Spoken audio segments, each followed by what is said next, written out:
بسم الله الحمد لله والصلاة والسلام على رسول الله وعلى آله وصحبه ومن والاه رب اشرح لي صدري ويسر لي أمري واحلل عقدة من لساني يفقهوا قولي. Et j'ai envie de vous raconter une super belle histoire qui a été racontée par un de nos savants contemporains. Wallahi al-azim, qu'elle est très émouvante. C'est l'histoire d'un homme qui a dit à sa femme: et si on allait manger dans un restaurant? Elle lui répondit: non, je te propose plutôt d'aller le demander à une autre femme. Moi, je ne mange pas au resto avec toi, va manger au resto avec une autre femme. Il s'étonna, il lui dit: je t'invite à manger et tu me dis de sortir avec une autre femme? Mais comment ça? Je ne suis pas de ce genre d'homme. Et quelle femme tu parles? Et de quelle femme tu parles? Elle dit: ta mère. Imagine la scène.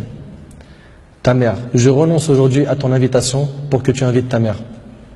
Ça fait longtemps que tu ne l'as pas invitée à manger ou à se promener, sors donc avec ta maman.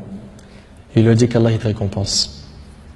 Et il a tout de suite appelé sa mère et il lui a dit: maman, prépare-toi, je vais venir te chercher en voiture et on ira manger et se promener ensemble. Sa mère ne l'a même pas cru. Sa mère ne l'a pas cru. Elle lui a dit: c'est vrai? Il lui dit: oui, par Allah. Viens aujourd'hui, on va manger ensemble. Entre nous, billah alaykum. Qui d'entre vous parmi les frères mariés a déjà fait ça avec sa mère? Et effectivement, ils allèrent ensemble au restaurant. Et la mère s'est remplie d'amour, de joie et de bonheur. Pour elle, c'était un beau rêve. Peu lui importe la nourriture ou l'endroit où elle était, c'est-à-dire même manger par terre ou sur le trottoir ou dans la rue, le plus important c'est qu'elle était avec son fils et que son fils était bienfaisant envers elle.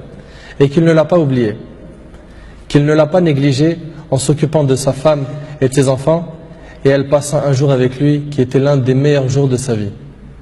Elle lui dit au retour, l'homme dit à sa mère au retour: maman, t'es contente? La sortie t'a plu? Elle dit: oui, wallahi, c'était mashallah. Elle dit: oui, qu'Allah te récompense. Il répondit: Inch'Allah, je le referai. Elle dit: non, Inch'Allah, la prochaine fois, l'invitation viendra de moi. Il lui dit: Inch'Allah. Et des semaines et des mois passèrent, le frère a été occupé, puis sa mère tomba malade et mourra. Qu'Allah lui fasse miséricorde. Son fils était très triste. Et quelques jours plus tard, il reçut une invitation au restaurant pour lui et une autre personne, et cette invitation était déjà payée. Étonné, il se demanda de qui vient cette invitation déjà payée. Il est parti alors avec son épouse au même endroit où il avait mangé avec sa mère, et là une lettre l'attendait de la part de sa mère. Il y avait écrit: mon cher fils, qu'Allah te récompense, je t'avais promis de t'inviter au même endroit pour manger, mais tu étais souvent occupé. Et maintenant je tiens ma promesse et je t'invite avec ta chère épouse, et je t'invite avec ta chère épouse, qu'Allah vous récompense.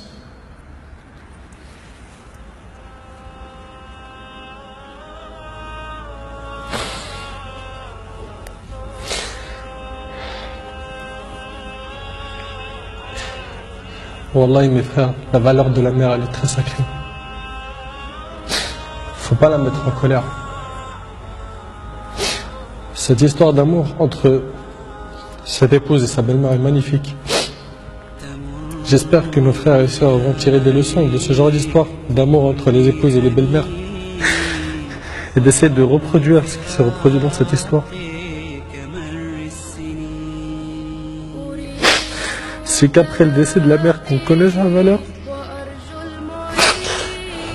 Votre mère, si elle a envie, profitez, embrassez-lui ses pieds. Demandez-lui pardon pour les manquements, pour les mauvais comportements. Vous récolterez le succès, Inch'Allah.